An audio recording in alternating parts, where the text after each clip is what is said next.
여러분, 기적이 만약에 여러분들께 있다면 어떤 기적을 원하십니까? 어떠한 기적?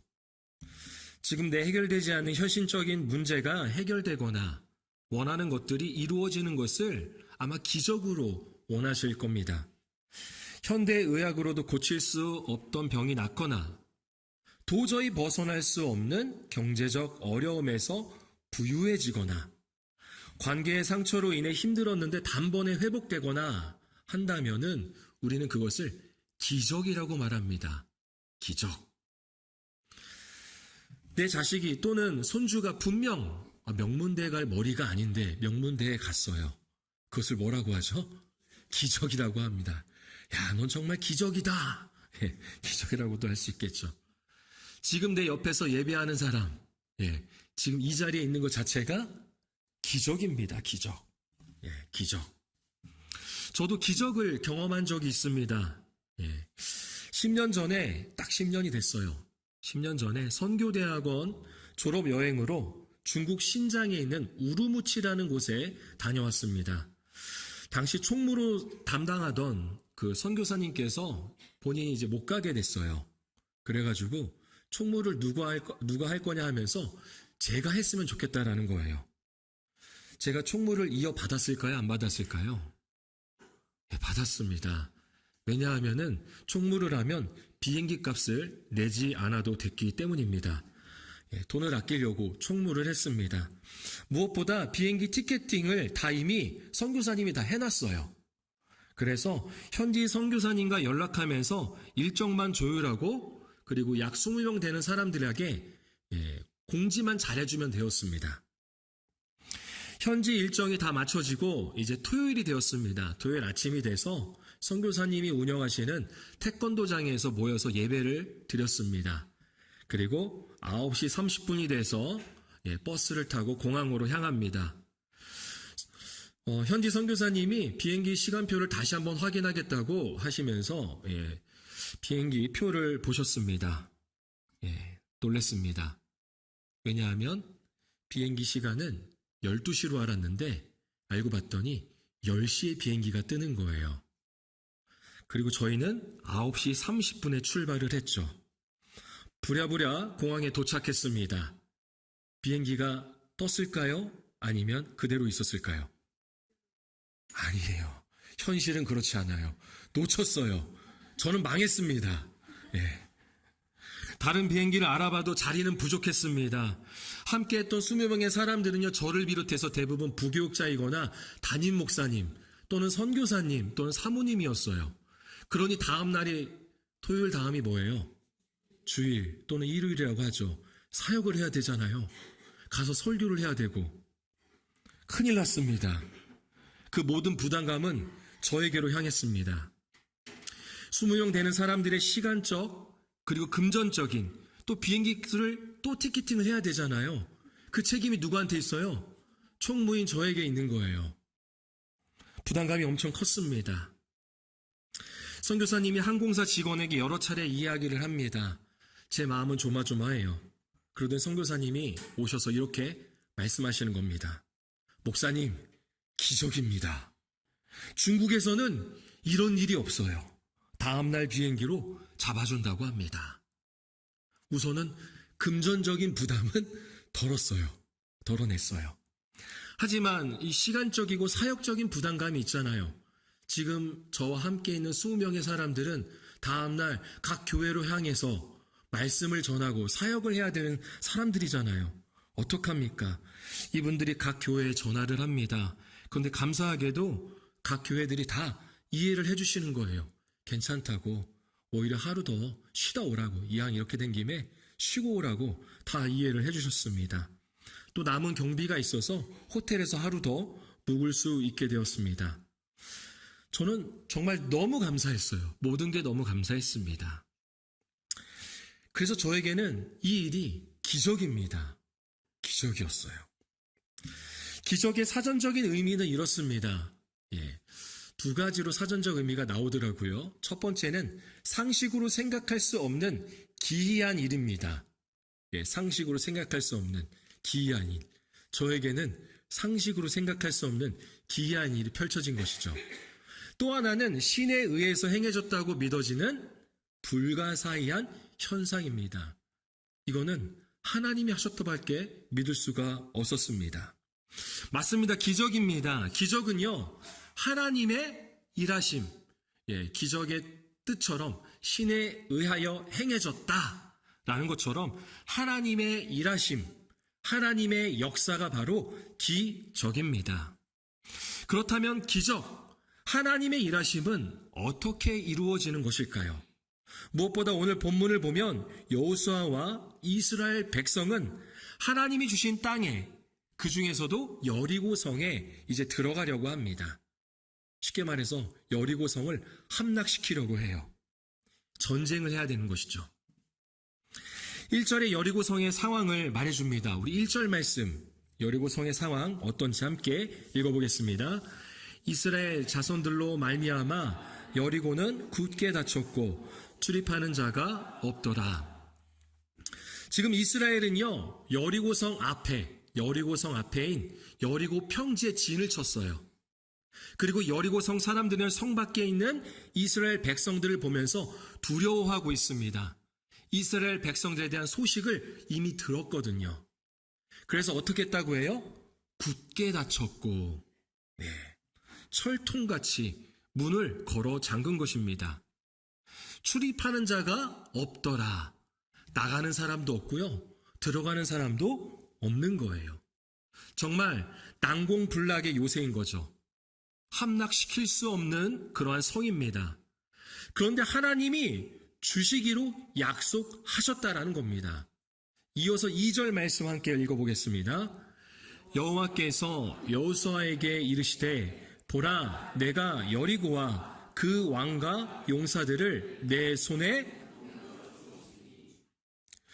여리고로 향한다면, 전쟁을 한다면 내가 주겠다가 아니라 이미 넘겨 주었으니, 과거형이에요. 이미 주었다는 거죠. 하나님께서는 이미 주셨습니다. 하나님의 약속은 기적, 하나님의 일하심으로 나타납니다. 그러기 위해서는 약속과 기적 사이에 있는 것이 있다라는 거예요. 하나님의 약속과, 하나님이 주시기로 약속하셨죠? 약속과 기적, 하나님의 일하심, 하나님의 역사, 이 사이에 있는 것이 있다라는 겁니다. 오늘 이 사이에 무엇이 있는지 함께 이것을 나눠보고자 합니다. 먼저 하나님께서 어떠한 명령을 이스라엘 백성들에게 여호수아를 통해서 내리시는지 3절과 4절 상반절을 함께 읽어보겠습니다. 너희 모든 군사는 그 성을 둘러 성 주위를 매일 한 번씩 돌되 엿새 동안 그리하라. 제사장 7은 7 양각 나팔을 잡고, 여리고성을 함락해야 합니다. 함락시켜야 됩니다. 전쟁을 해야 돼요. 그런데 이상합니다. 아니, 이것은 비상식적입니다.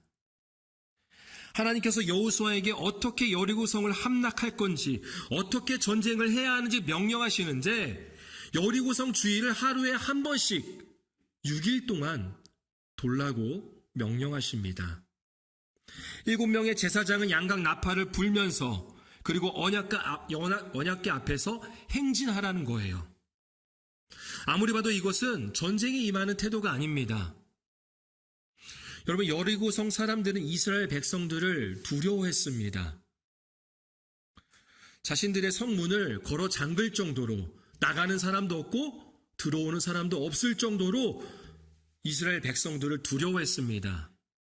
그런데 하루에 한 바퀴씩 나팔을 불면서 도는 모습을 본다면 여리고성 사람들은 이스라엘 백성들을 어떻게 생각할까요? 뭐야? 미친 거 아니야? 전쟁은 안 하고 맨날 하루에 한 바퀴씩 도는 거 뭐야? 나팔 불면서 우리를 무시하는 거 아니야? 라고 생각했을 수도 있습니다.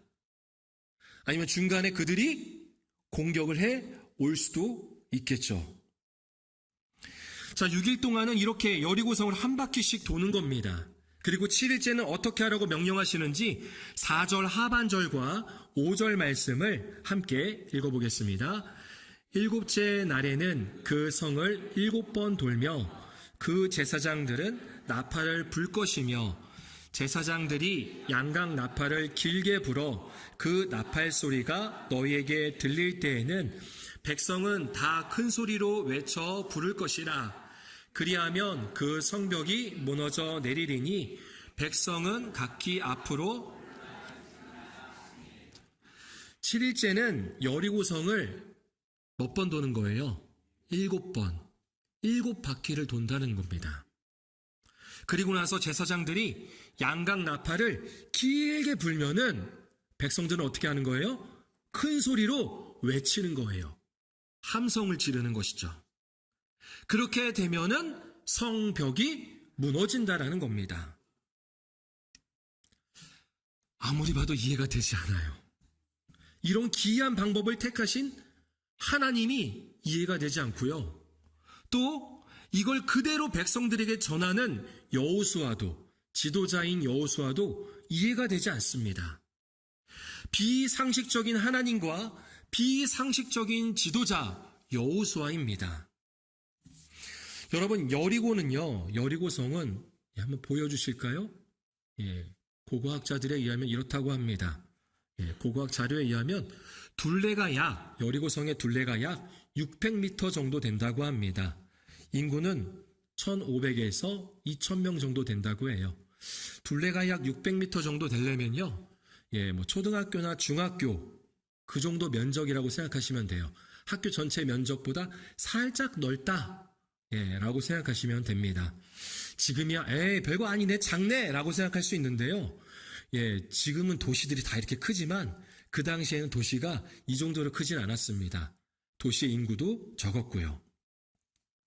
어쨌든 여리고성은 아무리 이게 문이 걸어 잠그고 있었습니다. 철통 수비를 하고 있었다라는 거죠.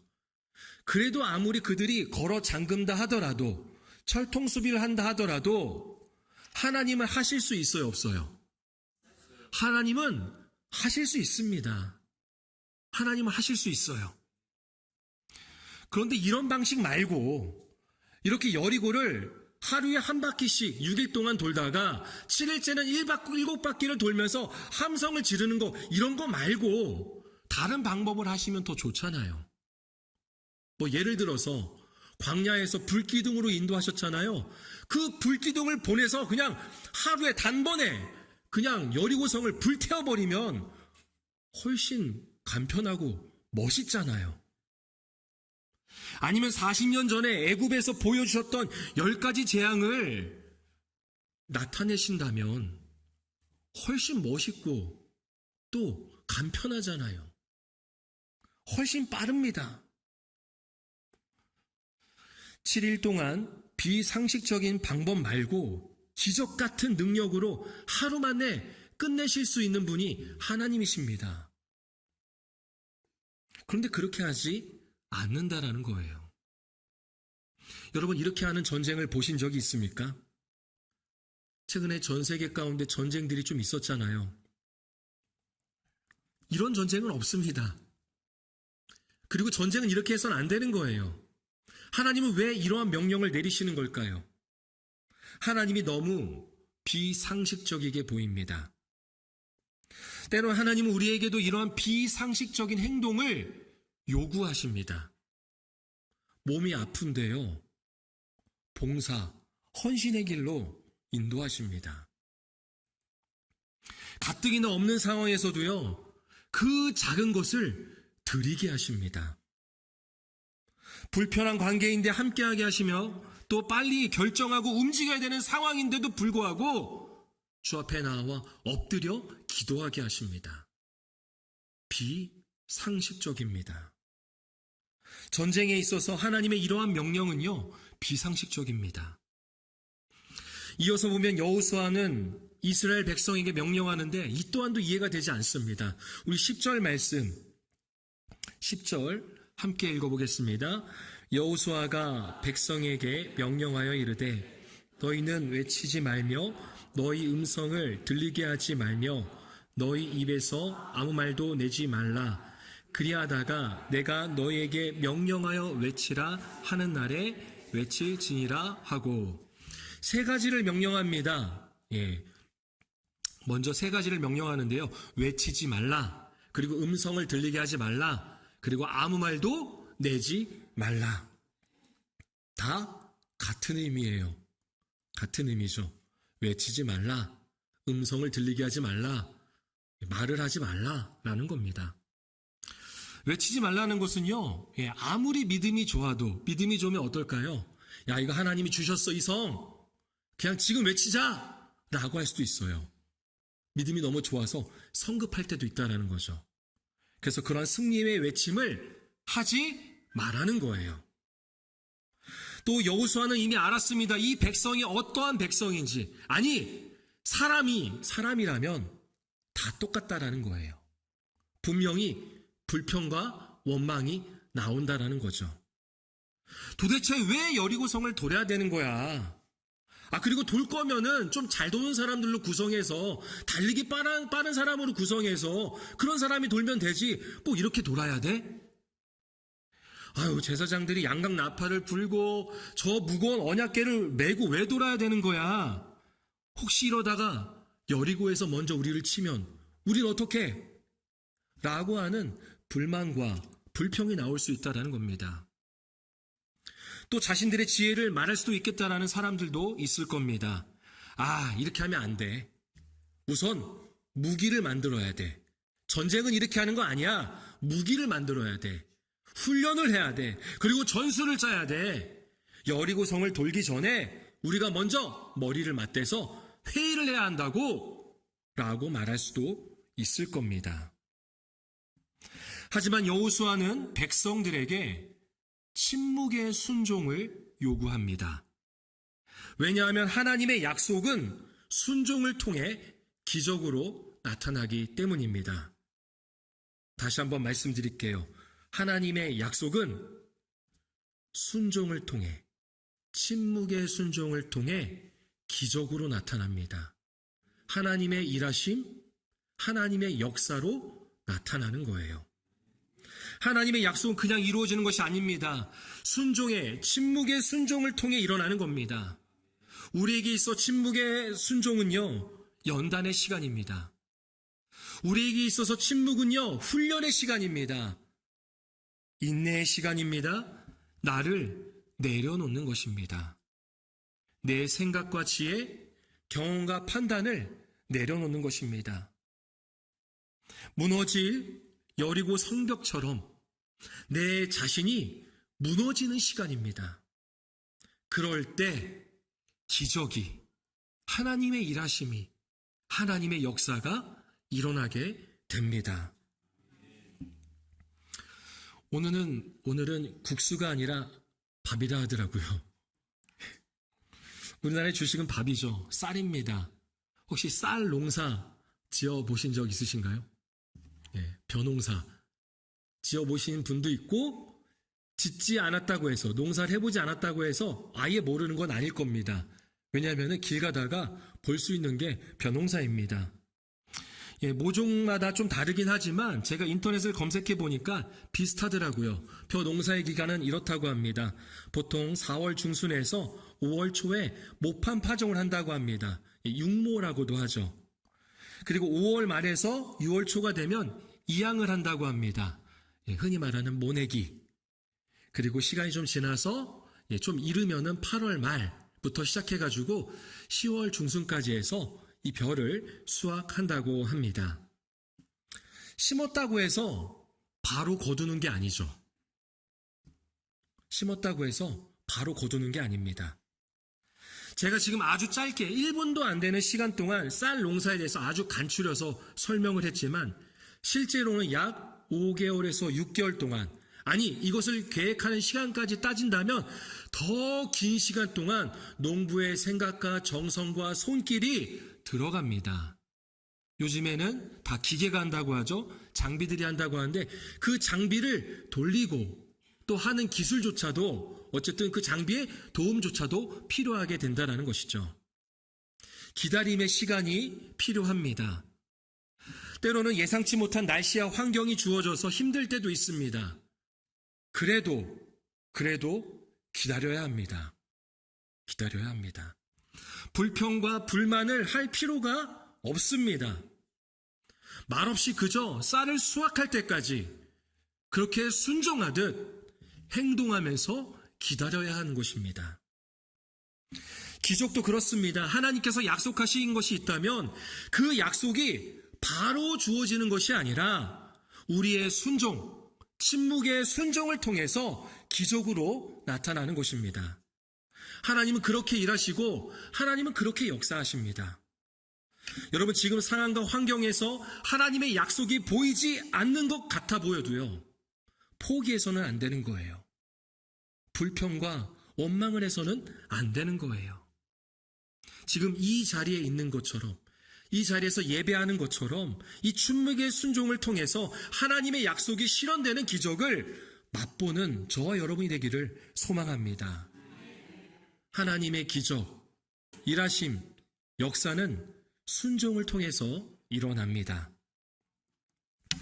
자, 이제 하나님의 명령대로 이스라엘 백성은 순종합니다. 우리 8절과 9절 함께 읽어보겠습니다.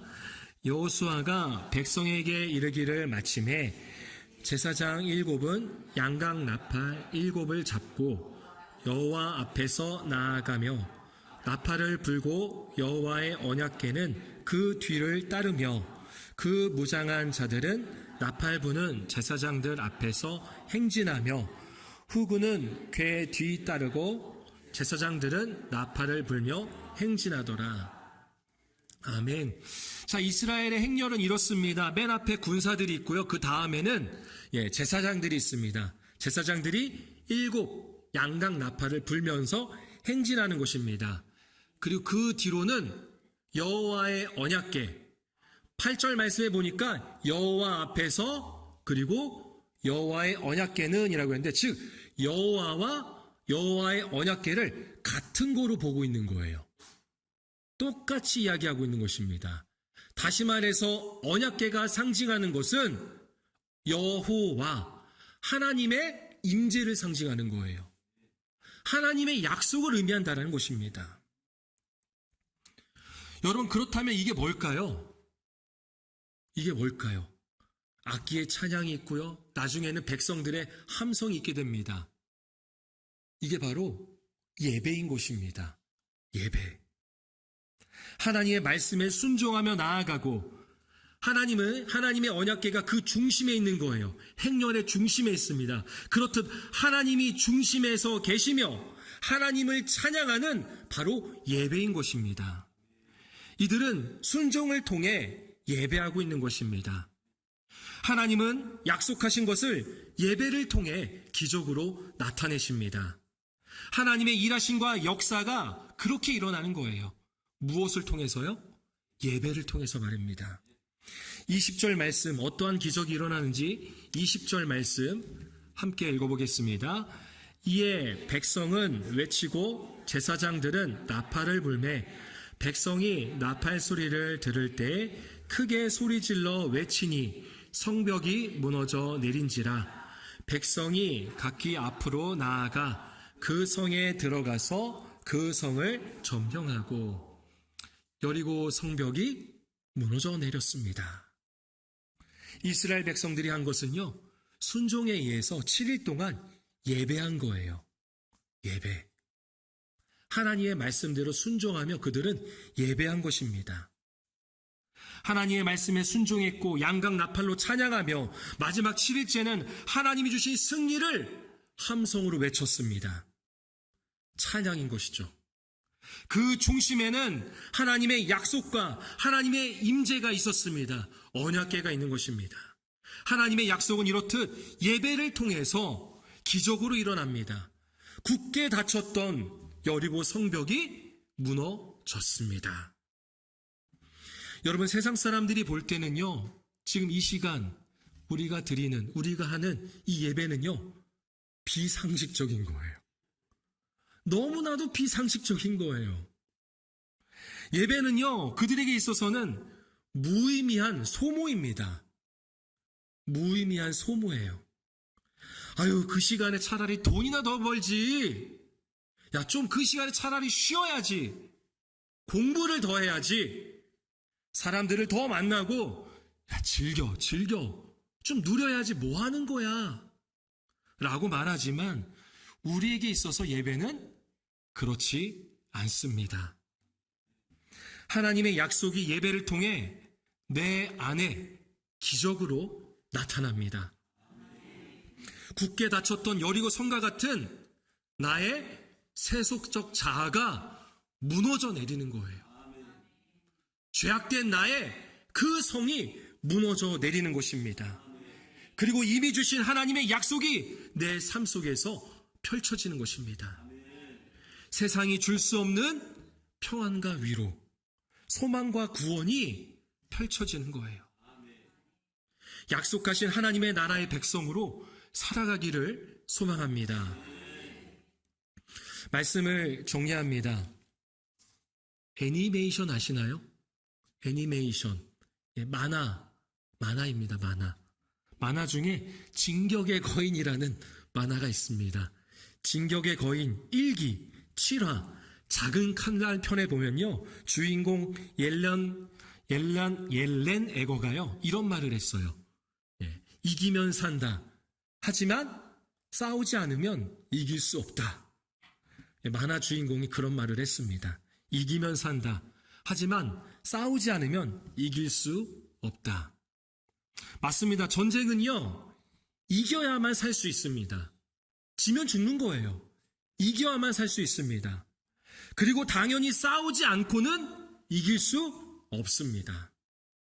다시 말해서 싸워서 이겨야지만이 살 수 있는 거예요. 하지만 우리의 전쟁은 다릅니다. 우리의 전쟁은 달라요.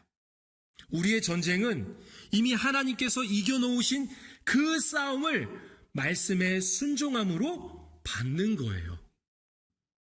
하나님 우리에게 승리를 약속하셨습니다. 그 약속하신 승리를 삶에서 경험하려면 침묵의 순종이 필요합니다.